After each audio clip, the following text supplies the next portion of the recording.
오늘 본문의 내용은 출애굽한 이스라엘의 첫 번째 지도부의 문제가 발생한 사건입니다. 지도부의 문제란 보통 권력 다툼으로 이름 불려지죠.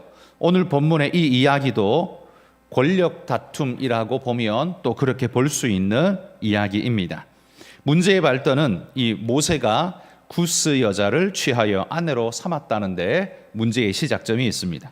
물론 이때 모세의 나이가 출애굽할 때 나이가 80이었으니까 80이 넘은 지금 상황에 세 사람을 맞이했다는 게 지금 우리가 듣기에는 굉장히 민망스러운 일이 아닐 수 없습니다.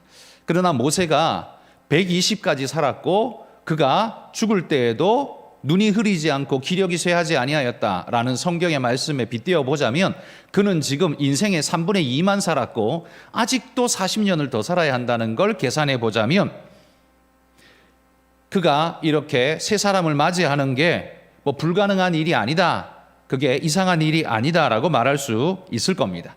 자, 어쨌든 그가 맞아들인 여인은 구스 여자라 이렇게 말합니다. 구스족이란 아프리카나 아라비아 반도나 아시리아에까지 넓게 퍼져 살았던 그 검은 피부의 함 족속을 일컫는 말이 구스족이었습니다. 그러니까 모세가 지금 이스라엘 여인이 아니라 비이스라엘 여인을 아내로 맞아들였다는 거죠.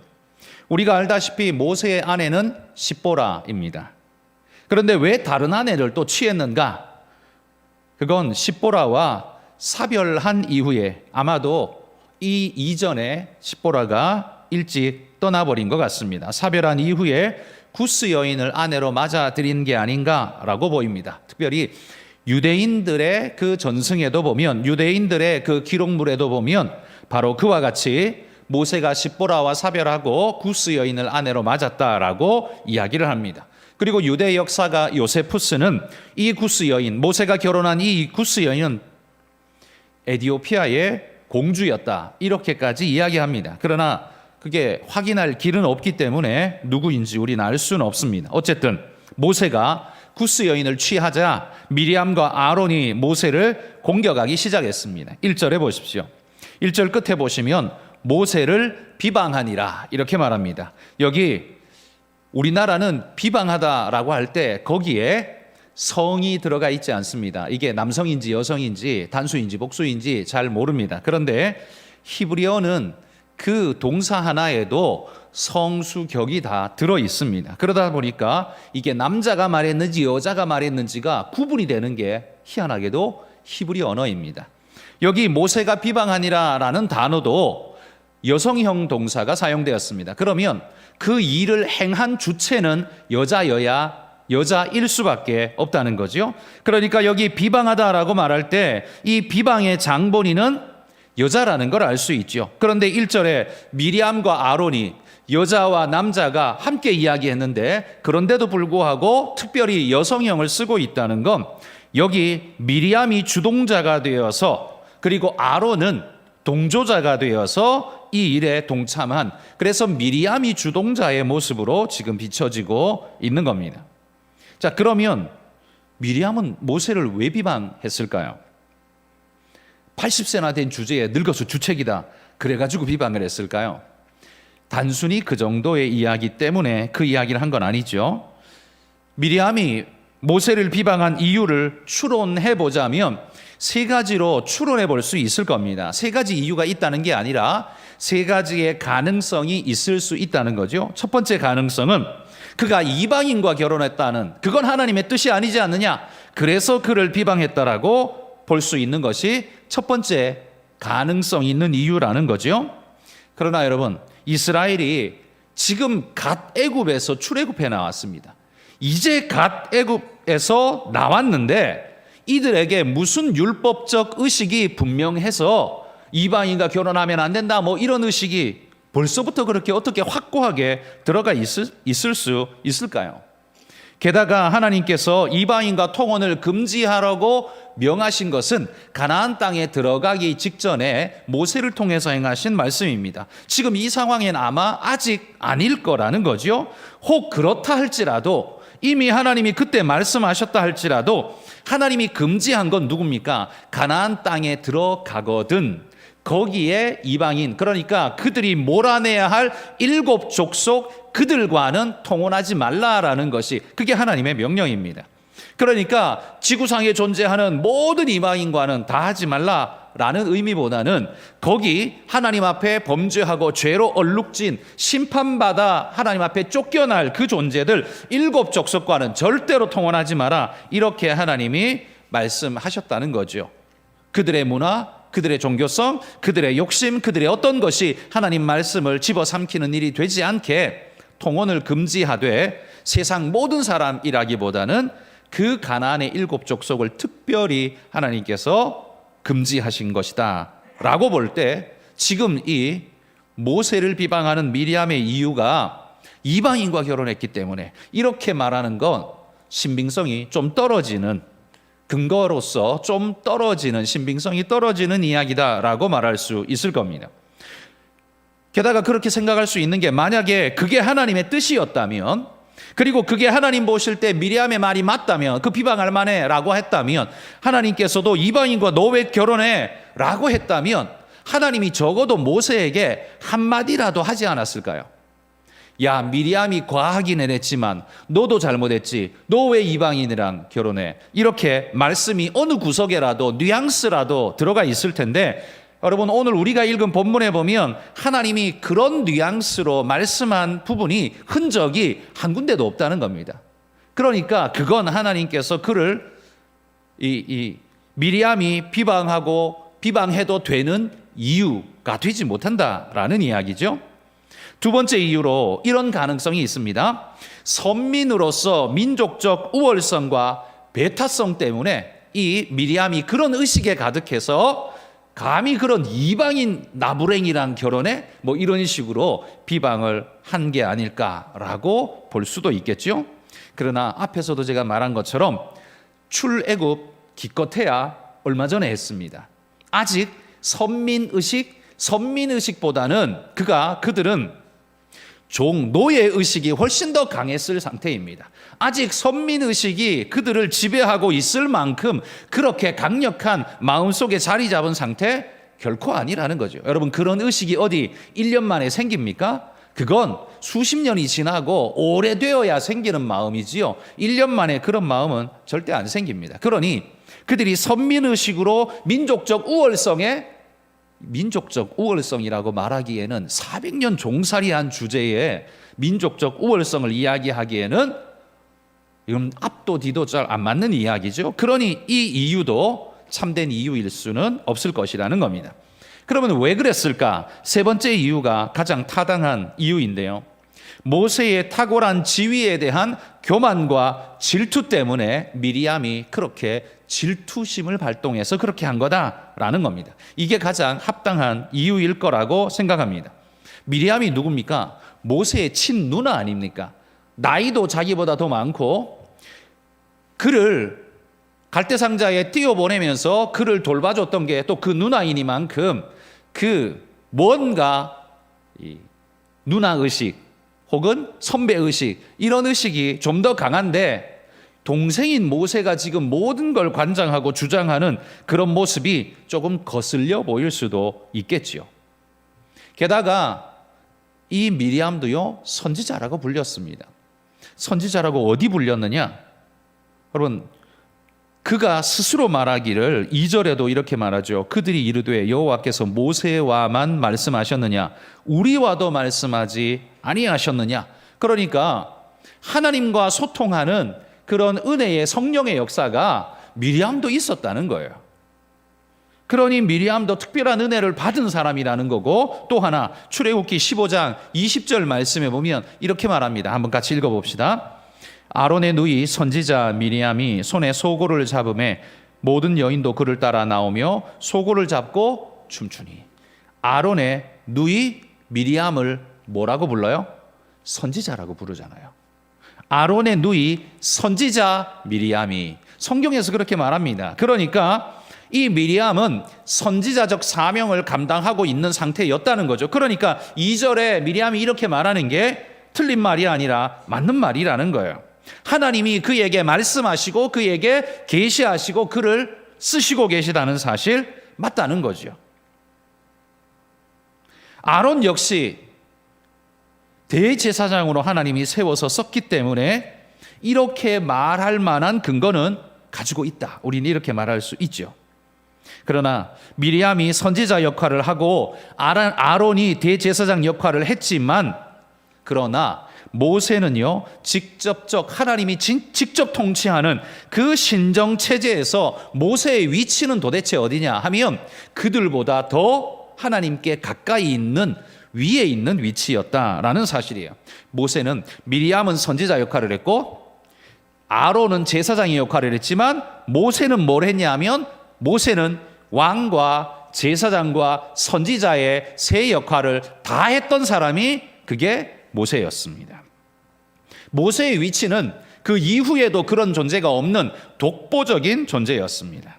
그는 이스라엘을 이끌고 다스렸습니다. 모든 재판에 대한 최종적 판결의 권한이 그에게 있었습니다. 다스리는 왕이야말로 그런 권한의 존재 아닙니까? 모세에게 그런 권한이 있었던 거예요. 그러니까 왕적 통치권이 그에게 있었다는 말이죠. 뿐만 아니라 모세는요, 아론을 제사장으로 세울 때 반드시 제사장이 집례하여서 제사장을 세워야 되는데, 아론이 일대 제사장 아닙니까? 그 위에 제사장 없잖아요. 그러면 제사장이 제사장을 세워야 되는데, 제사장이 없는데 어떻게 대제사장이 세워질 수 있었느냐? 모세가 바로 제사장의 제사장 역할을 했다는 겁니다. 제사장 세우는 제사장의 역할을 모세에게 하나님께서 맡기셨기 때문에 아론이 제사장 세워지기 전에 이미 모세가 제사장 역할을 했고, 제사를 모세가 제일 먼저 드렸고 그를 임직시켜 준 것도 모세였습니다. 그렇기 때문에 모세야말로 제사장 중에 제사장이었습니다. 그리고 하나님의 말씀을 받아서 늘 백성들에게 직접 전달해 준 선지자 중에 선지자도 모세였습니다. 그러니 보십시오. 미리암이 선지자 역할을 하고 아론이 제사장 역할을 하지만 모세는 어때요? 모세는 왕과 선지자와 제사장의 역할을 전부 다 했던 그런 특별한 하나님의 종이 모세였다는 말입니다. 한마디로 말해 모세는 하나님의 특임 장관이었다는 겁니다. 특별 장관으로 하나님이 불러서 그를 쓰셨다라는 거예요. 독보적인 존재였다는 말입니다. 그래서 모세가 자기 뒤에 오실 메시아를 이야기할 때 이렇게 말했습니다. 나와 같은 선지자를 하나님께서 보내실 것인데 너희는 그의 말을 들으라 라고 이렇게 엄히 명하고 있습니다. 나와 같은 선지자가 누구겠습니까? 왕적, 제사장적, 선지자적 이 모든 사역을 감당하실 그분은 바로 예수 그리스도 메시아를 일컫는 말이라는 거예요. 자, 이렇게 불상사가 일어나자 모세도요, 3절에 보면 모세의 온유함이 지면의 모든 사람보다 더하였더라 이렇게 말합니다. 왜 3절 9절이 2절 뒤에 있을까요? 그건 2절에 반박이 주어졌을 때 모세가 보인 자세와 태도가 3절이었다는 겁니다. 그러니까 그의 형과 누나가 그를 압박할 때 그는 큰 소리 칠 수 있는 존재였음에도 불구하고 큰 소리 치지 않고 온유함으로 아마도 잠잠히 고개 숙이고 그 이야기를 듣고 있었던 것이 아닐까 싶습니다. 어쨌든 이런 불상사가 일어나자 하나님이 개입하십니다. 4절에 보십시오. 여호와께서 갑자기 모세와 아론과 미리암에게 이르시되 이렇게 말합니다. 여기 갑자기라는 단어를 쓰는데요, 이 갑자기라는 단어, 이 히브리어 원어의 의미가 뭐냐면 눈 깜빡할 사이에 이런 말입니다. 갑자기, 그러니까 우리말하고 같은 뜻이죠. 눈 깜빡할 사이에, 이게 무슨 말입니까? 이건 누구도 그것을 준비할 수 없었던 급작스러운 상황에, 누구도 하나님께서 개입하시리라고 생각지 못했던 그때에 하나님께서 갑작스럽게 말씀하시고 그들 세 사람 사이에 불쑥 나타나셔서 말씀하셨다는 거죠. 하나님께서 갑작스럽게 등장하시자 세 사람은 아마 모두 입을 닫았을 겁니다. 깜짝 놀라서요. 그리고 세 사람을 하나님이 회막으로 부르십니다. 그리고는 6절에 내 말을 들으라 이렇게 말합니다. 내 말을 들으라. 그런데 여기 성경에 내 말을 들으라 라고 말하는 여기 부사가 하나 더 가미되어져 있는데 그 말은 뭐냐면 제발 이런 뜻입니다. 제발 내 말을 들으라. 부탁하건대 너희는 내 말을 들으라. 이런 의미가 원어적 의미에는 더 곁들여져 있다고 합니다. 여러분, 제발 부탁하건대 내 말 좀 들어라. 이건 언제 하는 말입니까? 말을 잘 안 들을 때 하는 거잖아요. 그리고 속 답답할 때 이런 말을 쓰지 않습니까? 예를 들면 이런 거죠. 손주들 앞에서 그의 아버지인 아들이 못난 모습을 보일 때 할머니는 혹 할아버지는 그 자기 아들에게 뭐라고 말할까요? 제발 그만 좀 해라 라는 말을 하게 되죠. 제발 그만 좀 하라는 말은 그 일이 마음에 굉장히 심히 불편하고 한두 번 자제시킨 게 아니라는 걸 알 수 있죠. 그런 뉘앙스가 지금 6절에 주님께서 내 말을 들으라 라는 의미 속에 들어있는 말이에요. 내 말을 들으라는 이 말씀은 더 이상 인간의 비방을 삼가하고 너의 입을 닫고 거룩하고 공의로운 하나님의 말씀에 귀를 기울이라 라고 지금 명령하는 겁니다. 너의 생각을 접고 너의 판단을 접고 하나님 말씀 앞에서 그 음성을 들으라는 거예요. 하나님은 말씀합니다. 나는 너희 중에 누구라도 내가 불러서 그를 선지자로 쓴다면 내가 어떻게 했느냐? 환상으로도 내가 그를 함께 했고 꿈으로도 내가 그에게 말했고 알리지 않았느냐? 이렇게 말합니다. 모든 선지자들에게 내가 그들과 함께 했다. 동의합니다. 그런데 7절에 가보십시오. 7절엔 이렇게 말해요. 내 종 모세와는 그렇지 아니하니 이렇게 말합니다. 이게 무슨 뜻일까요? 모세한테는 안 그랬어 이 말이에요? 아니죠. 그거보다 더 했어 라는 이야기를 하는 겁니다. 모세의 차별성을 지금 강조합니다. 모세는요 일반 선지자나 제사장들과는 다르다는 걸 하나님이 강조해주고 있는 겁니다.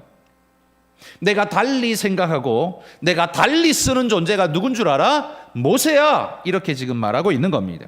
모세는요 꿈이나 혹은 환상으로 하나님 뜻을 전달받는 수준이 아니라 하나님이 직접 대면하여서 말씀하시고 깨닫게 하시고 가이드해 주시는 그런 존재가 모세였다는 겁니다. 모세 같은 존재는 없었습니다. 여기서 우리는 인간의 평등성이 여기에는 접목될 계제가 못 됩니다. 왜냐하면 하나님은 지금 사람을 차별하는 게 아니라 사역을 구별하고 있기 때문입니다. 이 둘의 차이는 이해하시죠? 하나님은 차별하고 있는 게 아니라 사역을 구별해서 쓰고 계시다라는 말입니다. 이 한마디에 하나님께서 한마디 말씀을 던지자 미리암은 사색이 되어버렸습니다.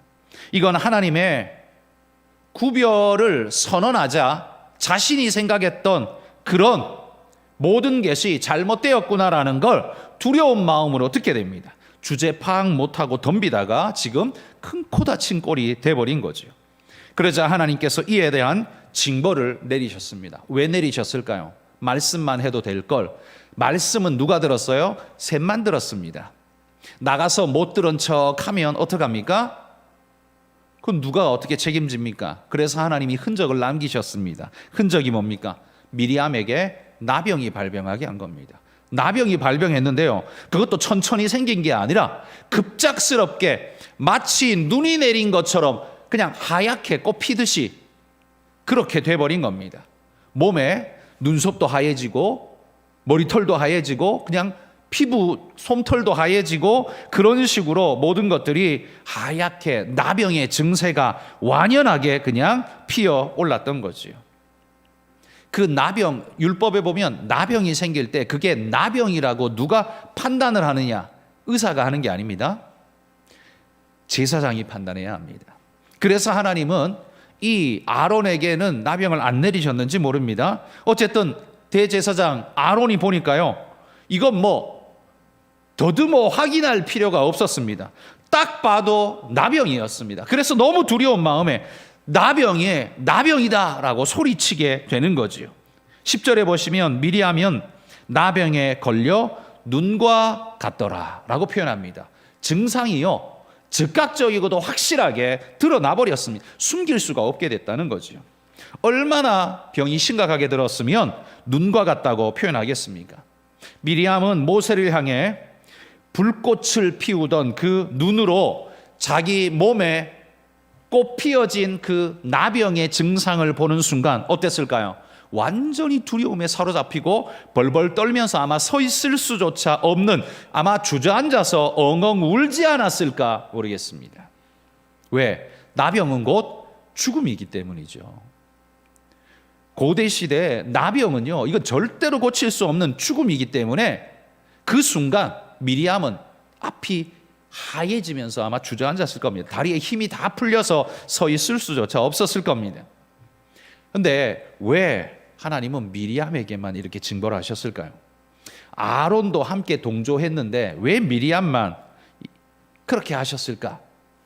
이유는 우리가 정확히는 모르죠. 그러나 추측컨대 학자들은 세 가지의 이유가 있지 않을까 이렇게 생각합니다. 첫 번째 이유는 미리암이 주동자이기 때문이라는 거죠. 앞에서도 말한 것처럼 비방하다는 단어가 여성형 동사로 쓰여서 주동자가 여자였다는 걸 분명하게 보여주기 때문에 주동자에게 하나님께서 분명하게 심판을 보임으로써 확실하게 징벌을 보여주신 거지요.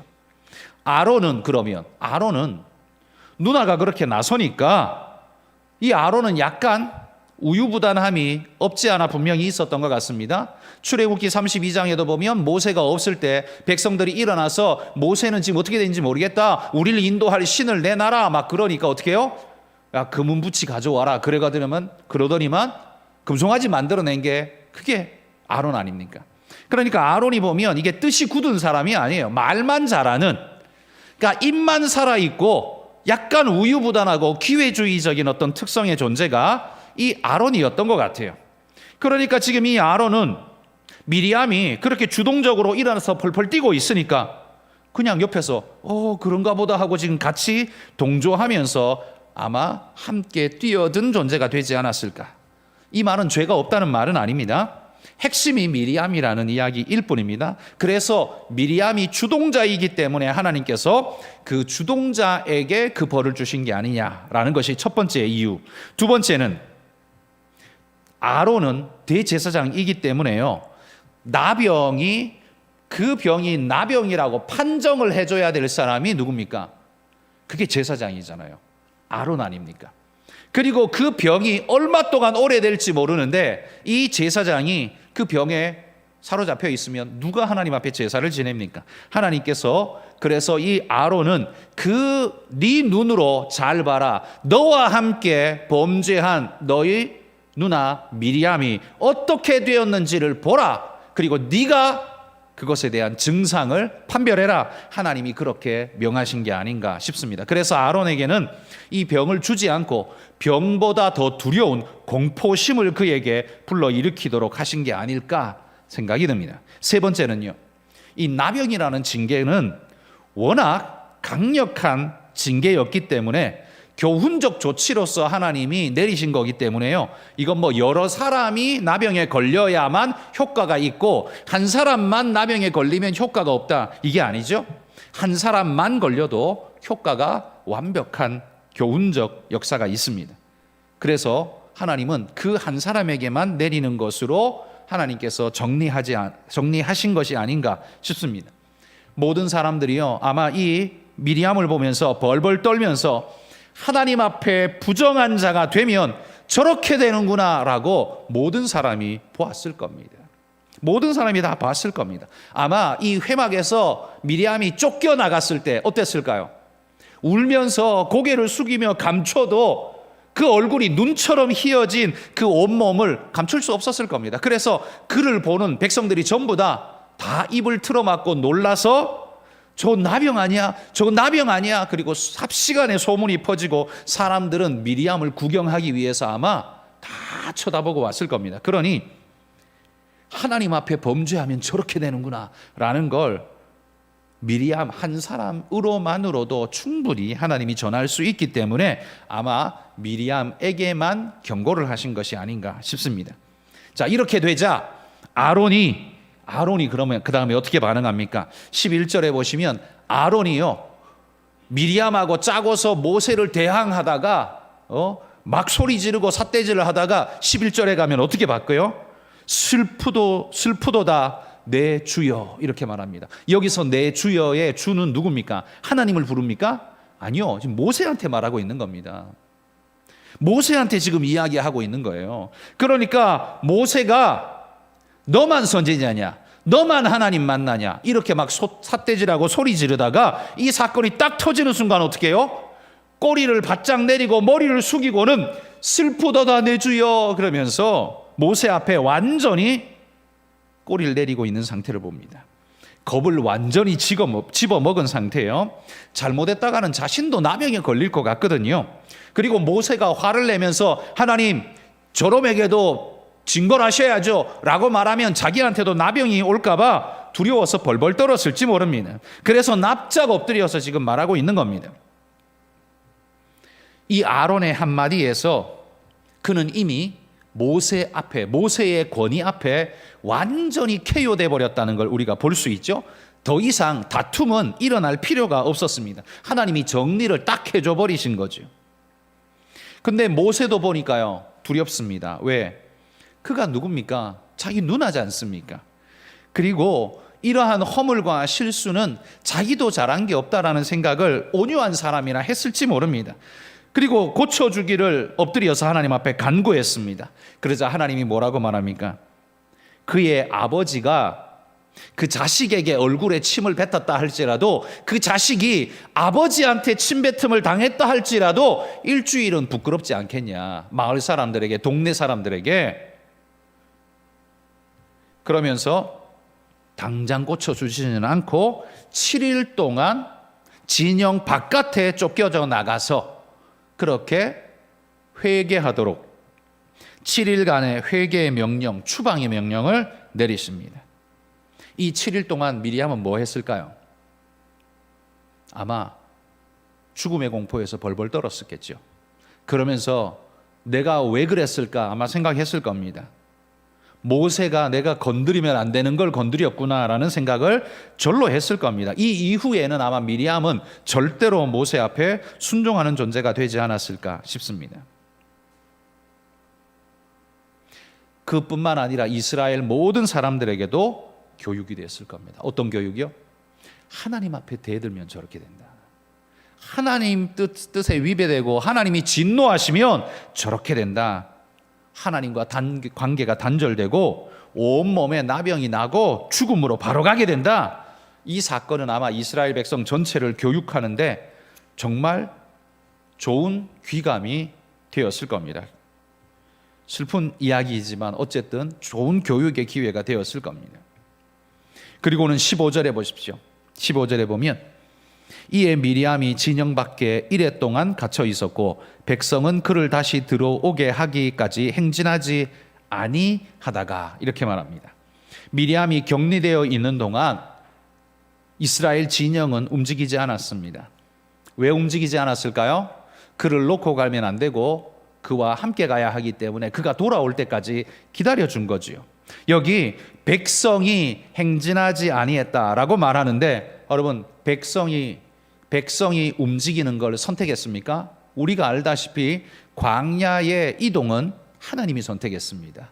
구름 기둥이 떠오르면 백성은 그때 하나님과 함께 이동했고, 구름 기둥이 내려앉으면 그때 그곳에 머물러 섰습니다. 그러니까 여기 백성이 움직이지 않았다는 건 하나님이 멈춰 계셨다는 거예요. 하나님이 안 움직였다는 소리입니다. 야, 너희들도 기다려. 하나님이 그렇게 하셨다는 말이죠. 하나님이 미리암을 기다려주고 계신 겁니다. 이게 무슨 말입니까? 하나님은 미리암을 버린 게 아니라는 말이에요. 하나님은 미리암에게 책망하시고 징벌하기는 하셨지만 하나님이 미리암을 버린 건 아닙니다. 단지 7일간의 참회의 시간을 가지라고 명령한 것일 뿐이라는 말입니다. 그러므로 여러분, 하나님께서 우리를 징벌하실 때 그건 우리더러 죽으라고 징벌하는 게 아닙니다. 우리더러 나가라고 쫓아내시는 게 아니란 말입니다. 주님은 우리가 허물진 죄를 지어도, 하나님 앞에 나쁘끄러운 죄를 지어도요, 우리가 돌아오도록 하나님은 기다려 주신다는 겁니다. 여러분, 범죄하고 허물지더라도 정말 면목이 없더라도 주님 앞에 나와 회개함으로 나아오시는 그런 분들이 되시기를 소망합니다. 오늘 말씀을 정리합시다. 정리하면 저는 세 가지로 이렇게 간단하게 정리합니다. 첫 번째, 지도자에게 대들면 안 된다. 아닙니다. 그런 말씀을 드리는 게 아닙니다. 지도자도 잘못하면 하나님께서 누구를 통해서도 징벌 하십니다. 그거 우리가 잘 아는 말씀이죠. 이방인을 들어서라도 하나님께서 책망하고 징계하시는 게 하나님 방편입니다. 그러므로 오늘 이 말씀은 지도자에게 대지 말라 그런 말을 하는 게 아니라, 미리암이 징벌받은 이유가 뭡니까? 무엇 때문에 그렇게 미리암이 그렇게 분노했습니까? 시기와 질투로 말미암아였습니다. 그러니까 잘못된 자기 욕심과 헛된 허상에서 엉뚱한 짓을 행할 때 하나님은 그를 책망하시고 진노하신다라는 겁니다. 그가 하나님의 계시를 받는, 하나님의 인도를 받는 선지자이든 아니든 상관없이 하나님이 그를, 당신이 쓰시는 선지자임에도 불구하고 나병이 나도록 눈처럼 만들어버리시는 끔찍한 일, 하나님 그 일 하실 수 있다는 말이에요. 그러므로 여러분, 우리가 누구이든 어떤 위치에 있든 중요하지 않습니다. 하나님 앞에 범죄하면, 하나님 뜻에 위배되고 하나님 앞에 범죄하면 하나님이 우리를 책망하신다는 사실을 두려운 마음으로 쓰셔야 합니다. 두 번째는요, 잘못된 이유로 도전하는 것은 그건 정당한 권리 행사가 아니라는 말입니다. 자유가 있다는 말로 아무 말이나 내뱉는 그런 요즘의 시대를 보노라면 가슴이 답답합니다. 사실 자유는 그렇게 쓰라고 하나님이 우리에게 주신 게 아닌데 말이죠. 그럴 수 있는 것을 두고서 우리가 자유라고 말할지는 모르지만, 여러분, 자유란 고귀한 가치의 것으로 그 가치를 제대로 안다면 그런 식으로 무가치하게 쓰지는 않을 겁니다. 인간은 속내를 알 수 없기 때문에요, 이리저리 둘러대고 사람들 앞에는 나는 그런 뜻으로 말한 거 아니야 이렇게 둘러대고 피할 수도 있을 겁니다. 그러나 여러분, 하나님 앞에는 어떻습니까? 사람은 우리의 속내를 모르지만 하나님은 내가 무슨 마음으로 그 말을 했는지 하나님은 다 알고 계십니다. 어떻게 피하겠습니까? 하나님은 내가 내 꿍꿍이 속을 하나부터 10까지 다 알고 계신다는 말이죠. 그러므로 여러분, 그걸 자유라는 이름으로 포장해서 덮고 넘어가려고 하나님을 속이는 짓을 하면 안 됩니다. 우리는 거짓과 잘못된 모습을 정당한 권리 행사이냐, 그게 자유이냐, 그렇게 뜯어붙인다고 해서 하나님이 봐주는 게 아니라는 거예요. 미리암에게 아주 흰눈이 내린 것처럼 나병이 나게 하신 이 사건을 꼭 기억하시라는 겁니다. 세 번째는요, 모든 권리와 특권은 하나님께 있다는 걸 분명히 보여줍니다. 여러분, 모세가 모세이기 때문에 하나님이 보호하신 게 아닙니다. 모세가 모세이기 때문에 하나님이 보호하신 게 아니라, 모세가 하나님이 쓰시는 자였기 때문에 하나님이 그를 보호하고 계신 겁니다. 그를 향해 도전하는 것은 지금 하나님의 뜻을 따라 가고 있고 하나님의 역사를 이끌어가고 있는 그 모세를 도전하고 있는 이 상황은 상황적으로 하나님을 도전하는 것과 마찬가지의 상황이 되는 겁니다. 하나님께서는요, 모세를 불러서 특임 장관으로 쓰실 권한도 하나님에게 있고, 미리암에게 흰눈이 내린 것처럼 그렇게 나병이 들게 할 수 있는 권한도 하나님에게 있다는 말이에요. 하나님은 모든 인생의 가치를 동등하게 귀하게 여기지만 당신의 사역을 위해 일꾼으로 불러 세우실 권한, 구별의 권한은 하나님께 있다는 말이에요. 너나 나나, 여러분, 이게 미리암이 한 말 아니겠습니까? 미리암이 한 말을 한마디로 말하면 이겁니다. 너나 나나. 이거 우리도 쉽게 하잖아요. 너나 나나. 그런데 하나님이 그게 아니라고 지금 말씀하는 겁니다. 그래, 사람은 똑같아. 너나 나나 똑같아. 그런데 내가 쓰는 구별은 달라. 하나님 그렇게 지금 말씀하시는 거예요. 내가 이렇게 쓰려고 구별했고 그는 지금 내 뜻대로 가고 있는데 네가 왜? 그걸 하나님 앞에서의 도전으로 하나님이 받으신다는 거예요. 모세를 도전한 게 아니라 하나님을 도전한 것으로 지금 하나님이 받으신다는 겁니다. 여러분, 하나님께서 못난 나를 택하여 세우셨다라는 사실에만 감격하면서 하나님이 날 세웠어, 하나님 날 세웠어 하면서 자기를 한도 끝도 없이 높이는 일, 그 일만 하시면 안 됩니다. 하나님이 우리를 높이신 것은 사실이지만 그게 남들 앞에서 나를 높이신 게 아닙니다. 멸망당했던 우리를, 죽음의 나락에 떨어졌던 우리를 건지신 것일 뿐이지 남보다 비교나 하라고 우리를 높이신 게 아닙니다. 그게 아니라 하나님이 나를 높이셨다면 다른 사람도 높이시고 나보다 더 특별하게 쓰실 수도 있는 분이, 그 권세를 가진 분이 누구예요? 그 주권을 가진 분이 하나님이라는 걸 인정하셔야 합니다.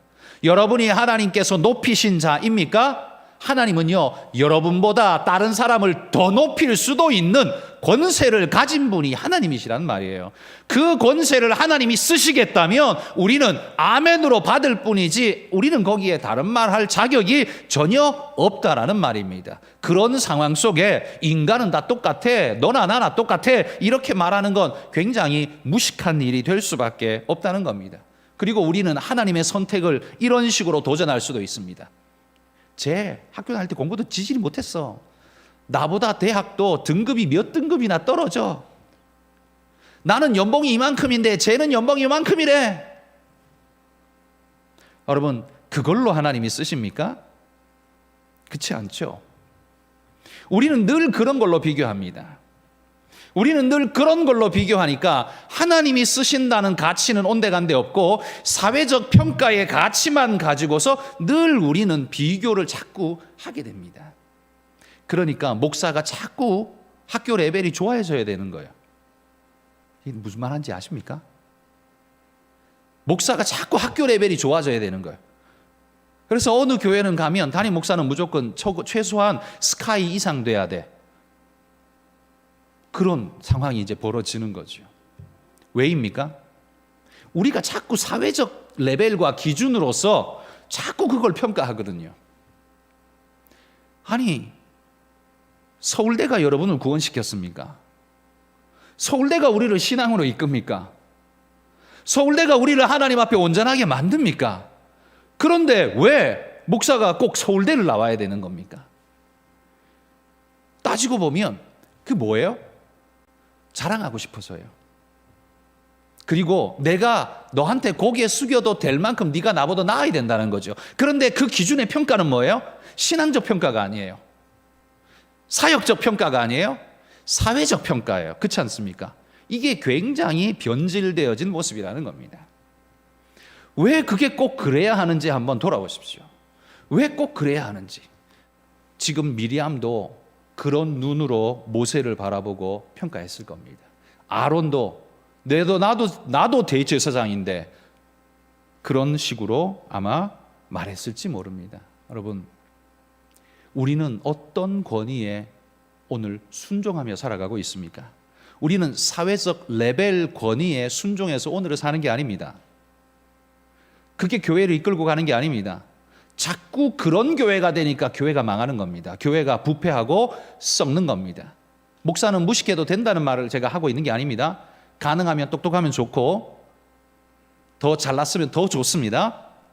그런데 그게 사회적 기준이 우리의 기준이 되어서는 안 된다는 말을 저는 강조하고 있는 것일 뿐입니다. 성도들이 바른 눈을 가지고 바른 교회의 관을 가지고 바른 사역관을 가지고 바라볼 수 있을 때 성도들이 섬기는 그 교회가 건강할 수 있는 겁니다. 목사가 성도를 교육하고 이끌지만요, 그 목사를 뽑는 건 성도의 몫입니다. 뽑았는데 삐뚤어진 사람이고 뽑았는데 딴 생각하는 사람이면 어떻게 해요? 그 책임은 뭐 뽑은 성도들이 져야죠. 뽑은 사람들이 잘못이지 뭐. 그 사람도 물론 잘못이고요. 그러니까 여러분, 우리가 깨어 있어야 하고 우리의 기준이 뭔가를 봐야 하고 내가 미리암 같은 눈으로 내가 교회를 섬기고 오늘 보고 있는 것 아닙니까? 내가 미리암 같은 눈으로 사람들을 판단하고 정죄하고 있는 것 아닙니까? 여러분, 그런 마음으로 오늘 회개하는 심령으로 오늘 하나님 앞에 우리가 함께 기도했으면 좋겠습니다.